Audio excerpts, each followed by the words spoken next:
کا. ٹھیک. اب آئیے چند نوافل جو دن اور رات میں اللہ کے رسول صلی اللہ علیہ وسلم ادا کرتے تھے، ان نوافل نمازوں کا تذکرہ آپ کے سامنے کر دوں، اور چند باتیں ان کے تعلق سے، ان کے اوقات، ان کے تعلق سے کچھ غلط فہمیاں بھی جو ہے ان کا انشاءاللہ عزیز ازالہ کرتے چلو اس کے ساتھ ساتھ. ٹھیک. آئیے سب سے پہلی چیز تو یاد رکھ لیجئے کن اوقات میں نماز نہیں ہوتی وہ بتا دیتا ہوں، تاکہ اس کے بعد آپ سمجھ جائیں نوافل کب کب ہو سکتے ہیں. ورنہ یہ بھی ایک ہوگا کہ میں بتا دوں نوافل کو اور آپ کہیں کہ بھائی کب ہوتی ہے اور کب نہیں ہوتی. تو یاد رکھ لیجئے نفل نماز کے تعلق سے جن کا وقت رسول اللہ نے طے کیا، جن کی تعداد طے کی، تو وہ تو ویسے ہی کرنا ہے اور جتنی تعداد اتنی ہی کرنا ہے. لیکن جن پہ اختیار دے دیا وہ کبھی بھی کر سکتے، ان نوافل کے تعلق سے بات بیان کر رہا ہوں کہ 3 اوقات ایسے جب آپ نوافل کا اہتمام نہیں کریں گے، بلکہ فرض بھی نہیں ہوں گے ان اوقات کے اندر، لیکن 3 اوقات میں بالخصوص نوافل کا آپ اہتمام نہیں کریں گے. وہ کون کون سے اوقات؟ جب سورج نکلنا شروع ہو جائے جب تک کہ پورا نہ نکل جائے، یہ ٹائم میں نماز نہیں ہوتی. مثال کے طور پر اگر آج کا وقت ہے کہ فجر ختم ہوتی ہے 6 بج کر سمجھ لیجیے 5:07 پر، تو اب اس کے بعد سے سورج کے پورا نکلنے تک، فجر کب ختم ہوتی؟ سورج کے جب نکلنا شروع ہو جاتا پہلا اوپری حصہ، فجر کا وقت ختم ہوا، سورج نکلنے کو 20 سے 22 منٹ لیتا ہے ہمارے علاقے میں. ہر علاقے میں اس کی الگ الگ تعداد ہے دنیا گھومنے کے اعتبار سے. 20 سے 22 منٹ میں نکل جاتا ہے. تو مطلب اب اگر ہم کو نافل پڑھنا ہے تو 20 سے 22 منٹ، 6:07 کے بعد 22 منٹ 20 منٹ ایڈ کر لیجیے اس کے اندر. ٹھیک. تو یہ وقت میں نفل نہیں ہوں گی. کون سا وقت؟ سورج نکلنے سے لے کر پورا نکلنے تک. کیوں؟ اس لیے کہ یہ وقت جو ہے رسول اللہ صلی اللہ علیہ وسلم فرماتے ہیں سورج جو ہے شیطانوں کے سینگ کے بیچ میں ہوتا ہے. واللہ عالم اب کیا سینگ ہے، کیسے ہوتے ہوں گے، بہرحال یہ اللہ جانتا ہے، لیکن شیطان کو سینگ ہے، یاد رکھیے 2 سینگ ہیں. تو سورج جب اس کے سینگوں کے بیچ میں ہوتا ہے آپ نے فرمایا، اور آپ نے کہا کہ اس وقت سورج کی عبادت کرنے والے اس کو سجدہ کرتے ہیں. دیکھیے بہت سے لوگ جو سورج کی عبادت کرتے ہیں جب سورج نکلتا ہے سجدے کرتے ہیں. اس وقت سورج کی عبادت کرنے والے اس کا سجدہ کرتے ہیں، تو لہٰذا اس وقت سجدہ مت کرو. تو یہ وقت نماز نہیں ہوں گی نفل. ایک وقت آپ کو پتا چل گیا. دوسرا وقت جب نفل نہیں ہوں گی وہ ہے جب سورج بیچ میں آ جائے، بالکل بیچ میں، نہ میرا سایہ ادھر پڑے نہ ادھر پڑے، نہ چیزوں کا سایہ ادھر پڑے نہ ادھر پڑے، سینٹر میں جو اس کو بولتے ہیں زوال. یہ طلوع آفتاب ہوا، نماز اس وقت نہیں پڑھیں گے پورا نکلنے تک.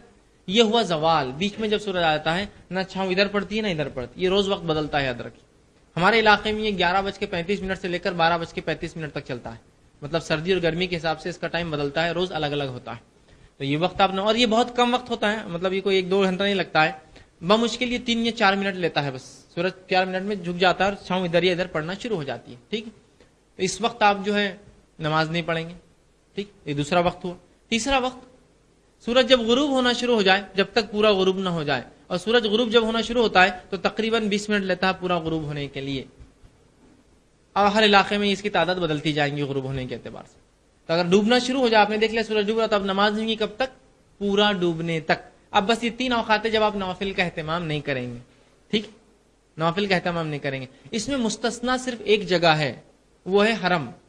مسجد حرام اس معاملے میں مستثنا ہے. وہاں کوئی زوال اور کوئی طلوع اور کوئی اس کا وہ نہیں، بالخصوص زوال کا اس کے اندر کوئی حد نہیں. یاد رکھیے حرم کے اندر زوال کی کوئی وہ نہیں. ورنہ بہت سے لوگ حرم میں انتظار کرتے ہیں زوال ہے کہ آپ نے طواف کیا اب نماز پڑھنا ہے پڑھ لیجئے. وہاں زوال کی اور اس کا حد نہیں ہے. یاد رکھیے حرم کی حد تک صرف یہ مخصوص ہے. حرم سے مراد جو ہے مسجد حرم، یاد رکھیے اس حد تک، مکے کے دوسری مساجد نہیں، صرف حرم کی حد تک یہ چیز مخصوص، مطلب رعایت ہے کہ وہاں آپ نماز پڑھ سکتے ہیں.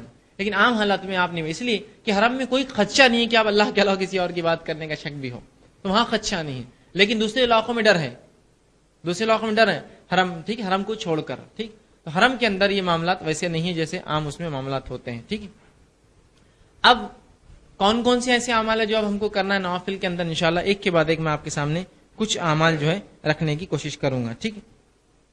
آپ صلی اللہ علیہ وسلم جو ہے، یہ بات ایک بہرحال غلط فہمی کا پہلے ازالہ کر دوں اس سے پہلے کہ میں نوافل کے بارے میں کچھ تذکرہ کروں، کہ لوگوں کو غلط فہمی ہے کہ نوافل بیٹھ کر پڑھنا چاہیے. آپ دیکھتے ہیں لوگوں کو مغرب پڑھی 3 رکعت، پھر 2 رکعت موقعہ پڑھتے ہیں اور پھر بیٹھ جاتے ہیں اچانک، پھر 2 رکعت پڑھتے ہیں. تو بہت سی بار یہ شک ہوتا ہے کہ بیمار تو نہیں بیچارے، یہ پتہ نہیں بیٹھ گئے اچانک. تو لوگوں کو یہ غلط فہمی ہے کہ بیٹھ کر نفل کو پڑھنا چاہیے اور باقی نمازوں کو کھڑے رہ کر. یہ بہت بڑی غلط فہمی ہے، ہمارے اعمال کو مکمل ادا کر دیتی ہے. حرام نہیں ہے لیکن اعمال کو ادا کر دیتی ہے. آپ صلی اللہ علیہ وسلم نے فرمایا کھڑے رہ کر نماز کا جو ثواب ملتا ہے، بیٹھ کر وہ ثواب آدھا ہو جاتا ہے، اور لیٹ کر وہ ثواب اس کا بھی آدھا ہو جاتا ہے. مطلب کھڑے رہ کر مثال کے طور پر 100 نیکیاں مل رہی، مثال دے رہا ہوں، حدیث میں نہیں الفاظ، مثال کے طور پر 100 نیکیاں مل رہی ہیں، تو بیٹھ کر ملیں گی 50 اور لیٹ کر ملیں گی 25. تو آپ نے فرمایا کھڑے رہ کر جو نماز پڑھی جاتی ہے بیٹھ کر اس کا آدھا ثواب، اور لیٹنے والی نماز بیٹھنے کا آدھا ثواب. تو خواہ کیوں ضائع کر رہے ہیں اپنے اعمال کو ہم بیٹھ کر؟ ٹھیک، صرف اور صرف ہاں یہ الگ بات ہے کوئی آدمی بوڑھا ہو، کمزور ہو، ضعیف اور بیمار ہو، جو کہ بس فرض نمازوں کی حد تک طاقت اور سکت رکھتا ہے کہ کھڑے رہوں، اس کے بعد اس کے قدم اس کا ساتھ نہیں دیتے، صحت ساتھ نہیں دیتی، اس کو اجازت ہے. حتیٰ کہ اگر کوئی شخص 4 رکعت والی نماز پڑھ رہا ہے اور لگتا ہے کہ 2 رکعت میں کھڑے رہ کر پڑھ سکتا ہوں، تو میں کہوں گا 2 کھڑے رہ کر پڑھے. لگتا ہے 1 پڑھ سکتا ہوں اور بعد میں طاقت نہیں ہوئی تو بیٹھ کے پڑھوں گا، تو کم از کم 1 پڑھے. لیکن بس بہت سے نوجوان بھی ہیں بس نیچے بیٹھ کر نماز پڑھ رہے ہیں. ارے کیوں؟ تو وہ نفل ہے. یاد رکھیے غلط فہمی نکال دیجیے اس کو ذہنوں سے کہ نفل نماز اللہ کے رسول نے پڑھی تھی ایک بار، وہ آپ بیمار تھے، لیکن آپ اس بیماری کی ایک شکل لے کے زندگی پر اس کو اپنا لیں گے؟ نہیں، وہ بیماری کی آپ کی مخصوص ایک حالت تھی. ٹھیک ہے، تو کمزور، بوڑھے، بیمار لوگ ان کے لیے ابھی بھی ہے. یا ایسی جگہ جہاں آپ کھڑے نہ رہ سکے، مثال کے طور پر آپ ٹرین میں سفر کر رہے اوپر بیٹھے برتے آپ تھوڑی کھڑے رہ سکتے نماز، تو یہ الگ شکل ہے، لیکن ثواب تو آدھا ہوا پھر بھی. لیکن انشاءاللہ اگر نیت کی کھڑے رہ کر پڑھنے کی تو انشاءاللہ نیت کا اجر تو مل ہی جائیں گے انشاءاللہ. ٹھیک، تو یہ ایک مخصوص حالات ہے. لیکن عام حالات میں آپ بولیں گے نہیں میں بالکل بیٹھ کر نہیں، نفل کی غلط فہمی نکال. دوسرا ایک اور غلط فہمی کا ازالہ کر دیتا ہوں آج. عورتیں بھی یہ سمجھتے ہیں کہ عورتوں کی نماز بیٹھ کر ہوتی ہے اور مردوں کی نماز کھڑ رہ کی، تو عورتیں پوری نماز بیٹھ کر پڑھتی، سبحان اللہ، ان کو ہر نماز کا آدھا ہی ثواب ملتا ہے. پھر اب بہت سی اور عورتیں بولیں یہ تو کیا نیا ایک دم آپ نے شوشہ چھوڑ دی لا کر کہ عورتیں کھڑے رہ کر نماز پڑھیں. عورتیں بھی کھڑے رہ کر ہی نماز پڑھیں گی، سوائے اس حالت کے کہ مجبور ہو، بیمار ہو، یا پھر پردے کا مسئلہ ہو کہ کوئی دیکھ لے، تب وہ بیٹھ کر پڑھیں گی. ورنہ عام حالت میں وہ کھڑے رہ کر ہی نماز پڑھیں گی، یاد رکھ لیجئے. تو عورتیں بہت سی بار اس معاملے میں ان کو علم ہی نہیں ہوتا ہے، کتابوں میں پتہ نہیں کون کون سی پڑھ لیتی ہے، نماز بیٹھ کر پڑھو، بس ہر نماز بیٹھ کر پڑھ رہی ہیں. مرد تو صرف نفل پڑھتے ہیں، عورتیں سبھی نماز. یاد رکھ لیجئے آپ نے خام و خواہ اپنے ثواب کو آج تک آدھا کر دیا پورا، کہ تو کھڑے رہ کر جو اجر ہے بیٹھ کر آدھا اور لیٹ کر اس کا آدھا ہے.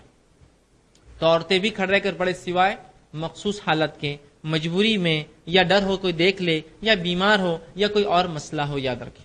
ٹھیک ہے، تو آپ بیٹھ کر نماز پڑھنا یہ غلط فہمی